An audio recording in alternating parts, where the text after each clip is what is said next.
Hey guys, okay, so just because I feel like ranting for a little bit, because I haven't talked to you in a while, and I haven't made a video in a while, and it's around that lovey-dovey season, I'm gonna rant a little bit about lovey-dovey spells. Yes, I am. Um, I've noticed this is always the time of year for anybody and everybody that does spells or readings that we get the most love spells, relationship readings, whatever. I'm not gonna talk about the relationship readings. I'm not really worried about that. But the love spells. There's no matter what, there seems to be a misconception of love spells. There seems to be a misconception of, oh, if I do this, that person is going to love me, worship, and adore me.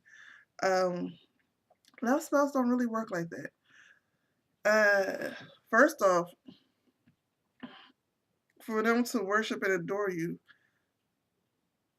well, I'm sorry, let me take that back. Love spells can work like that. They go to worship and adore you. But the problem is when they worship and adore you, most of the time you get bored with that real easy. And now you're stuck with this person until the spell wears off.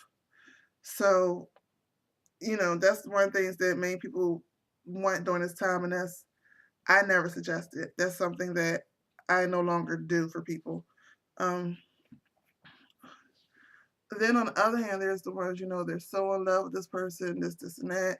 Never met the person, but they want the spell done, and you go ahead and you go ahead and you do that spell. But the problem with that spell is it becomes expensive because all spells wear off over time, and when you're trying to create something, put a desire in somebody that's not there, you have to keep feeding the desire. Kind of like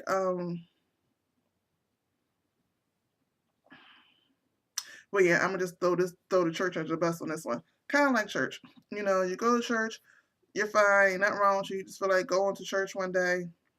For people who've been in the church, and you're totally fine. You just go in there, and then the pastors talk about everything and how you're a demon and everything you do is a sin and blah blah blah. You just feel like crap, and then he raises you. So he put that desire in you, feel like crap and eating the way out. And then he raises your desire up about how you can save the this, and that, and blah, blah, blah, blah, blah. And so you go ahead, you get saved or whatever, you get prayed over, blah, blah, blah. Now, as you go to live your life out towards the next week, the problem is that high you got for the church is no longer there. And then you go to Bible study, they put that same feeling that they're feeding you again and feeding you again. It's the same thing, without going too deep into that, it's the same thing with putting a love spell on somebody. If they don't already have that attraction towards you, you have to put that desire there and then keep feeding that desire. And it comes to a point where it'll come to the point where that feeding is not enough. And then you'll have to go through more and more and more and more, which means the spells have to get more elaborate and more elaborate and more elaborate. And we keep that person there and they start to become very expensive. Now, I personally feel as though unless you're a millionaire, it's not worth it. If you're a millionaire, you really shouldn't be having that much trouble. Um, well, at least finding love. I don't know about keeping in love. I'm pretty sure you probably have trouble keeping in love, especially a faithful one. But you shouldn't have no trouble whatsoever, at least finding one. Um, and again, I'm tending to ramble because, like I said, I just miss y'all. And I want to talk to y'all. And this is a little bit of my rant of what I go through this time of year. And from talking to others, what they go through this time of year with people wanting specific spells and love spells and everything. Uh, This time of year, though, since it's love spell, like I always say, when you go to the root of the word love, love means will and desire. So this is the perfect time to write down your desires and work out how you can will them to you. Before you start calling so there's certain people who are ready to call other people into their lives. That's totally fine. And sometimes we need to call people into our lives to show us what we don't want. Or to show us not what we don't want, to show us that what we don't really need. Each relationship is a new experience. Each relationship is a new learning lesson, and we do need to start looking at it that way. Um, with that being said, I lost my train of thought for a minute because I was looking at the dogs. But with that being said, bring it back, bring it back, back. You should do more spells this time of year to work on calling love and that soulmate energy to you. And not necessarily just binding one person, but calling that energy to you. And with calling that soulmate energy to you, calling that love to you, what will end up happening is that even if the person you meet now is not the person you're meant to be with, that person will teach you the lesson that you need for you to learn and grow so that you can move to the vibration of the person you're meant to be with in this lifetime. So that's good. Also, it's very good to work on yourself. You know, for women, use them yoni eggs.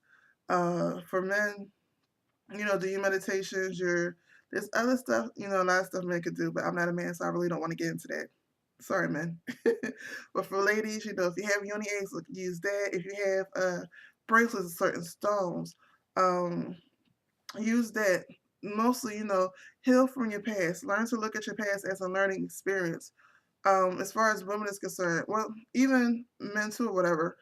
The New Age girl the New Age girl, I'm trying to remember her name, did an excellent video on how to bless your ex, and she's talking about how she worked with rose quartz to get over her past relationship, and she talked about only from her personal experience, not from everything else she read, and that's something people need to do if you truly want to get into that space where you are so full of desire that not only does your desires just come to you like that, you can overflow into other people to help them achieve what they need to achieve and help them pull their desires to them as well.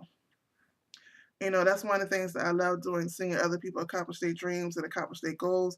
That desire to see them do it puts a new desire in me to keep doing it. And that's one of the reasons why I keep dealing with people, because I say all the time I don't like people. But that's one of the reasons why I keep dealing with people, because I love to see that. I love to see people work out their relationships. I love to see people, and I mean all relationships, mother, daughter, father, son, sister, brother, lover, whatever. I love to see relationships work out, which is one of the main reasons why I got into astrology. That's a whole nother story. Um, but yeah, work on yourself. One of the stones that I love working on, that I actually have no idea how you're supposed. I don't think I can even reach it.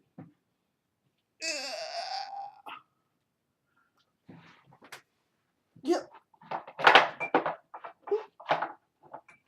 Okay. One of the stones that I love working with is labradorite. This is my labradorite slab, and I have no idea. I don't remember how you're supposed to work with it. I remember when I got it. You see how pretty it is? I just love the sheen on it, and I want to use this one as an example because it's very eye shaped. So I just hold it in my hands and then just hold it over excuse me. I hold it over my heart chakra, and then just something about holding it just makes me feel better. So I don't know how you're supposed to work with it. I don't know. I have no idea. This is one so I have no idea you're supposed to work with, but I just hold it over my heart chakra, and it just does something like a little energy boost or a little bit of clarity, so that I can do things. Another one that I do, especially when I need to, when I feel like I'm being blinded because I'm too close to the situation, I work with my spirit quartz a lot. And my spirit quartz, I don't really hold it in no particular situation. I don't really, do all those little cutesy meditation poses and all that. Not with this. I either have it just sitting around me or I just play with it in my hand while I'm thinking it. And it normally helps me um, not to see things one sided when I'm too close to a particular situation. So that's that. Um, Another great one is smoky quartz. Now I did a video how to work with smoky quartz. I don't know if it's on my channel. I know it's on Brave Hawk's channel. I'm not sure if it's on my channel. If it's not on my channel, I'll put it up. Since I'll put it up sometime this week if it's not on my channel already. Since I did miss this Sunday with my Stone Sunday. But smoky quartz I love because smoky quartz is a great tester. Like, I love smoky quartz for a lot of reasons, but smoky quartz, another one that I did say in this video, smoky quartz is a great tester about how you feel about somebody. Well, most people don't know that smoky quartz holds both. It can hold both negative and positive energy. So, with that being said, because it's a grounder, it just gives you a clean slate of no matter if you're too hype, or if you have, or another great one, if you have hyper children, if you can get them to sit still with the stone, all the extra positive energy will go into the stone, and then you can actually, if you have a flat piece, like if you have a flat piece like this I did say in the video, you place a candle on top of it and use that extra energy for the spell. And like a candle, like I just have stuff laying all around, right? But a candle like this, and you can have it, melt the bottom of the wax a little bit so it stick to it. Hopefully yours is of better shape than mine. And you can have the candle like that, and as the candle burn, it actually add more positive energy to your spell. So if you're doing a couple spell or money spell, something like that, and bring more positive energy. But as I was saying with the smoky quartz, just how you know more work you need to do or what areas you need to do, and just hold the smoky quartz and just start thinking about people in your life. You don't have to do no fancy pose or whatever. You can just hold it while you're walking and take a walk and just start thinking about people. Just start thinking about people. And I also just have a couple. If you don't have a couple, just pay attention to the stone and clean it before you use it for anything else. But hold it. Just think of your mom. Do person by person. Say think about your mom. When you think about your mom, notice look at the quartz. Did it get dark and like a dark grayish or a brownish dark nasty ooky color? Do I have one around here like that? No, I don't have one laying out like that. Did it get like that? Because if it did, that means you have some negative emotions that you need to work out. Did it get a cloudy or white and positive? Did it get like real a white cloud to it? Almost like a chalky white. If that happened, that means you had a positive response and you're good with that person. Now, if neither one happened, that just means you're neutral, which is not good or bad. So then you would just go think about the next person. Give yourself maybe about 5 minutes to think about situations that happen and allow yourself to really feel the emotion. And then check the stone. Or just for some, because some of us don't really pay attention to how we truly feel about people. And then pay attention to a stone. Did it get darker? If it got darker, that's another problem area. If it got lighter, that's not a problem area. So this is a good way to when you're working with self and self desire to heal yourself. This is a good stone to work with that'll help you. Just check the temperature of certain things. You know, when you work in the areas of love, what are your ideas of love? That's a really great way to test. When someone says all things are possible in love, just say those words to yourself and then just check the stone. Say those words to yourself, give yourself a few minutes holding it, and then just check the stone and see what it looks like. That'll let you know whether you really have positive ideas of love or negative ideas of love that you need to work on if you're truly going to call that lover to you that is meant for you to have, whether it be for a month or a lifetime. That lover that you're meant to have a meaningful relationship with in this lifetime. If they're going to come to you, you have to check your ideas of love. Otherwise, you're always going to experience negative. But those are a few tips that I gave, and that's my little rant for this lovey-dovey season. Because if you know me, this is not my season. Not at all. Um, I can be lovey-dovey, and I am very lovey-dovey to my friends. I love to hug and all that. It's just this season to me just overdoes it for no. I know it's for commercial purposes, but it's just too much. It's too much. We barely had New Year's, and now we're seeing Valentine's Day teddy bears in the store. Really this early? Because if you buy it this early, be dust on it by Valentine's Day. It's just, ugh. And that's the other thing. If you're into the whole Valentine's thing, that's great. That's beautiful. But for 1 year, can we just stray away from the commercialized roses and teddy bears and chocolates? Well, actually, not chocolates. Chocolates is actually a good aphrodisiac. But the roses, and I don't even like chocolate, but if you're into it, I keep that in there. But and do something creative, do something from the heart. Don't just do what we've been trained to do this year. Try something new. This whole year is going to be different. It has been different for most of us. It's new energies. So why not try something new? Do something from the heart. If you're not poetic, you could at least find something that symbolizes them. Just do something different this year, really. And if one of my close known friends are watching this, don't get mad at me.